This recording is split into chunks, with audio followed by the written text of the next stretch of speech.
Perkenalkan, nama saya Tumini. Saya korban langsung kejadian bom Bali 1, 12 Oktober 2002. Menjatuhkan pidana kepada terdakwa Amrozi bin H. Nur Hasim dengan pidana mati.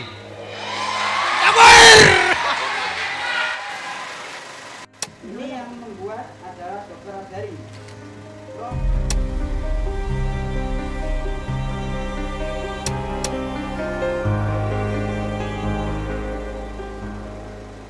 Waktu kejadian pas hari Sabtu, pas saya kerja shift malam. Saya kerja di Pedis Club bagian bartender.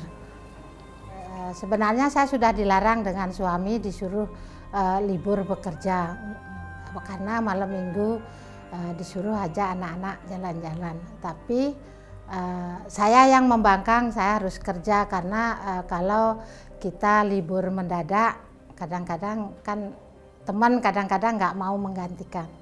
Nah, sampai di sana suami saya bilang udah nyampe. Terus saya bilang sama suami saya, tunggu Pak, saya mau tukar uang dulu untuk bayar sewa motor. Saya bilang gitu sama suami saya. Akhirnya suami saya nggak mau, nggak usah dah, besok kamu kan pulang katanya. Dia bilang gitu sama sama saya. Terus akhirnya saya masuk. Tak kirain dia nggak nungguin, saya keluar lagi, saya lihat taunya suami saya sudah nggak ada. Terus akhirnya saya masuk lokasi tempat kerja. Sehabis saya masuk ke lokasi, berkali-kali saya kerja, baru malam minggu itu aja tumben kelihatan ramai sekali, bahkan meja setrikaan itu dipakai surfing di depan meja bartender itu. Terus habis itu saya lihat ada orang masuk pakai ransel. Selang beberapa menit langsung ada ledakan. Saya udah terlempar. Saya lihat masih ke atas ada kipas angin jatuh. Pokoknya berhamburan semua. Tak kirain listrik yang konslet. Saya udah terlempar, tinggal BH sama celana dalam. Saya lari menyelamatkan diri karena waktu itu saya masih punya anak kecil-kecil 2. Terus habis itu bapak yang saya mintain tolong tuh tidak mau menolong saya. Dibilang saya tuh ada mayat hidup katanya.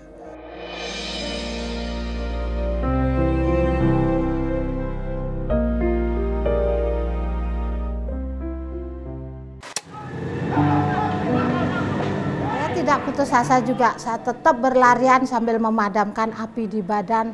Satu saya memadamkan api, saya gini-giniin, terus habis itu satu pegang perut saya karena saya takut isi perut saya tuh keluar semua. Jadi saya nggak mau harus isi perut saya tuh keluar semua. Jadi saya pegang perut saya sambil saya lari.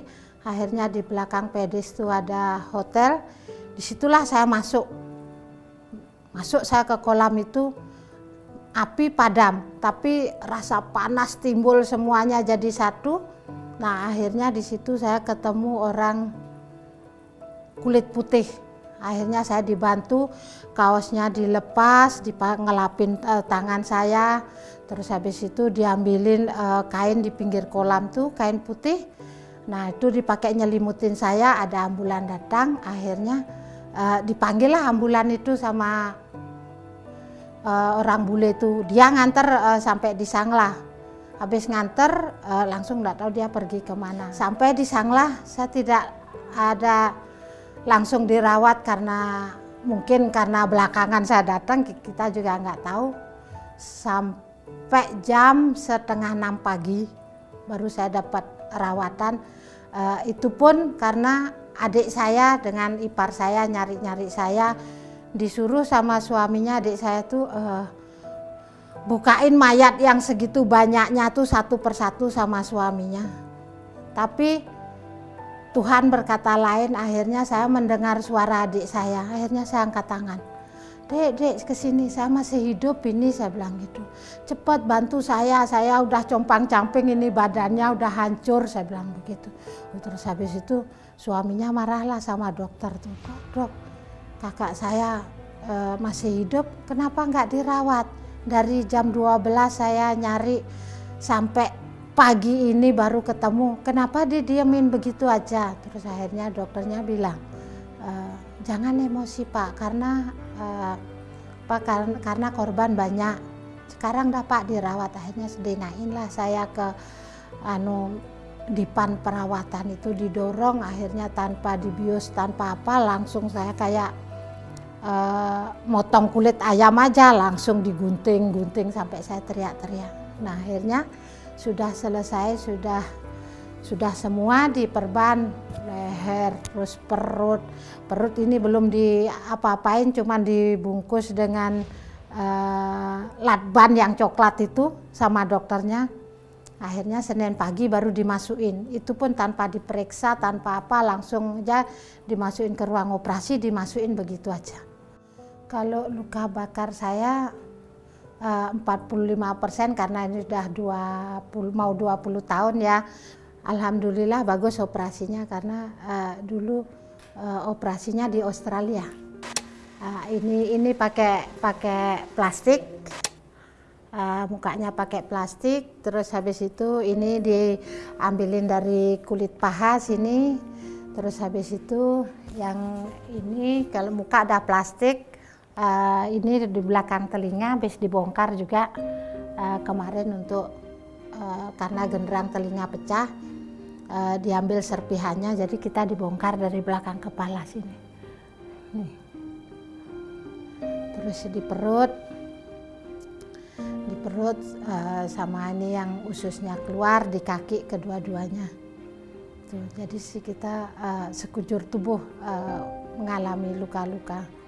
Dan sekarang masih ada serpihan lagi 2 di payudara kanan 1 dan di kepala lagi 1. Kalau saya setelah kejadian akibatnya sangat-sangat fatal sekali karena apa ya? Karena saya waktu itu sudah memiliki 2 anak, putri sama putra. Nah, terus habis itu hidup saya tuh tidak gimana ya, tidak menentu gitu. Karena apa? Karena kayak saya tuh mau putus asa karena anak saya tidak mau dekat dengan saya bilang gitu. Setelah bom itu kita mau mencari pekerjaan juga kita susah, dibilang kita tuh punya apa ya, dibilang kita tuh punya penyakit. Nah akhirnya apa, down lagi hidup saya, mending saya mati aja,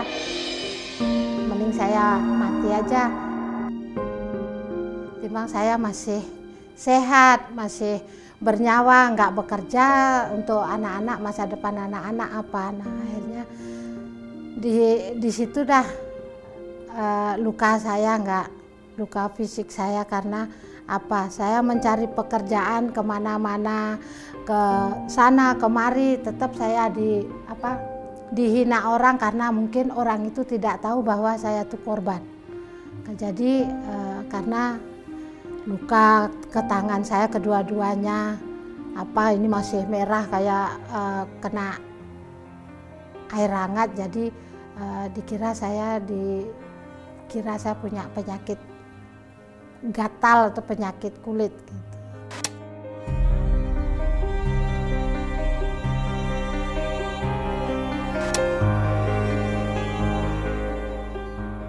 Semoga semua walaupun yang ditinggal orang tuanya, yang ditinggal anaknya, ya semoga bisa ke depannya bisa ya untuk lebih bagus lagi. Ya memang sih kalau korban langsung kan kita seumur hidup dibawa penyakitnya. Kalau yang ditinggal orang tuanya, yang ditinggal anaknya, ya semoga arwahnya yang sudah meninggal semoga didoakan dengan anaknya, orang tuanya. Jadi kita sesama korban, ayo saling berdamai, saling memaafkan, saling silaturahmi. Jadi kita biar rukun-rukun selalu, biar nggak ada istilahnya perselisihan lagi. Jadi biar kita tetap damai sesama korban seluruh Indonesia.